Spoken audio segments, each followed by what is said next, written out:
wonderful, beautiful Vice President of Membership at this club, our Kate Lapteva, who will be our Toastmaster for the day. Thank you, Leanna. Dear comrades, what holiday are we gonna have in 2 days? Victory Day. Victory Day, yes. Victory Day is a huge holiday to commemorate our grandfathers, grandmothers, their fathers and mothers for basically our lives, for our protecting our territory, for fighting for us and our nation. Everybody knows the history. June 22nd, 1941, Germany launched an attack on Soviet Union despite all the prevailing treaties that happened before. But I wanted to highlight today something more special that everybody can relate to. I'm lucky enough to have my granny, who is 95 years old at the moment. So I know first-hand stories that happened during the World War. These are the tragic stories, obviously.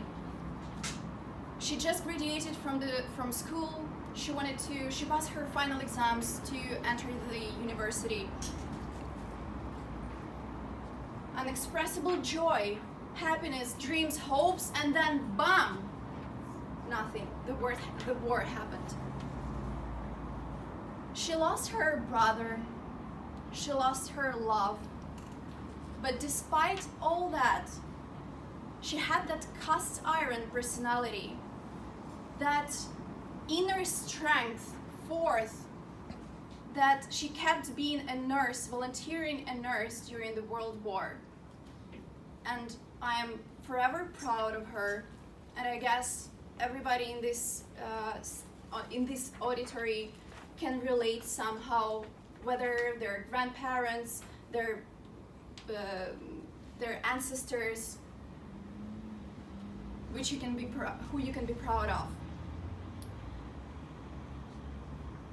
I would like to welcome, but this is the theme of today's meeting, and we're gonna have a table topics, the improvised speeches today devoted to the Victory Day. However, the prepared speeches might not be related to the World War. I would like to ask everyone one question, who is going to be welcome to this stage, to tell us something particular, something that they can relate to the World War. Let's commemorate. And I would like to welcome on this stage our timer for today, who is going to explain the rules and his role in general. Vladimir. Please, Vladimir. Vladimir, do you have any personal stories? No personal. But Not exactly personal. So yeah, I have two grandfathers who fought in this war. My direct descendants, and also several cousins of great mothers and great fathers. So yes, for me it is of course personal. But getting back to my role, for today I am timer, and my role is to track all the time for each and every of the participants. In order to signal when the time is coming to an end, I will use these rackets. When the speaker has reached his or her minimal recommended time, I will show green sign. When 30 seconds left, I will show yellow sign, and when the time is out, I will show red sign. And when you see the red sign, it means that you probably should wrap up as quickly as possible. At the end of the meeting, I will make some notes and tell who did best and who did maybe not that best during the whole meeting. So I will see you later today. thank you very much, Vladimir. It's time for our prepared speeches, and the first Don't be so scared. With bulging eyes. The first speaker is ready to get on the stage. Please welcome Diana Magdeyeva with her project Icebreaker. The purpose of this project is to introduce yourself to the club and learn the basic structure of a public speaking. Thank you. Thank you.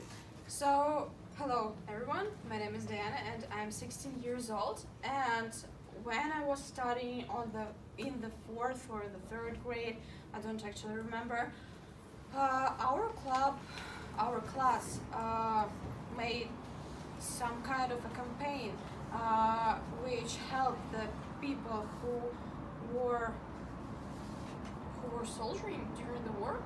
Like, yes. I mean, who was like fighting for our country, and we brought some food with us or some games and just stayed with them for a day or something like that. So, returning to my topic today, I am the icebreaker, and I actually haven't lived as long as all of you here, but still I have some life experience to share you with.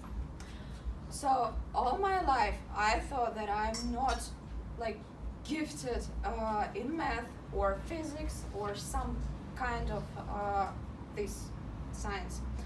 And since my childhood I really loved history, biology and languages. And can you imagine just the small curious child who was really like hungry for studying, for education and just for learning something new, but still felt that something was missing. Some small space in her heart wasn't fulfilled, and she kept asking herself, who I am, why is it so, and who do I want to become? And unfortunately, she has no answer. But previous year, I was preparing for the OGE exam, and I had chosen 3 subjects such as IT, chemistry, and English. But unfortunately, my teacher told me that I couldn't take 3 subjects, but 2. So I had no knowledge in IT science, and I really had no idea what is it about, and I was like, okay, I will choose it. Whatever. It's like, I will get over it. So while I was preparing, I dug deeper and deeper in the science, and I understood and kind of realized that this is my destiny. I love math and physics and chemistry with all of my heart now, but I kind of hated it when I was smaller, and now I just can't even imagine my life without it. And IT gives me not only the huge amount of opportunities and opens me lots of doors, but also brings me lots of pleasure and like joy. And finally, I ended up in the gymnasium at the High School of Economics. And to sum up, as far as I'm concerned, I want to say that risky chances and some like really, I don't know, possibilities like shocking, they're worth trying. And I guess that's all I wanted to say, and thank you for your attention. Thank you very much, and thanks for sharing the story as well. The next speaker is gonna be, 1 minute of silence to vote. Do we have this? To evaluate our speaker.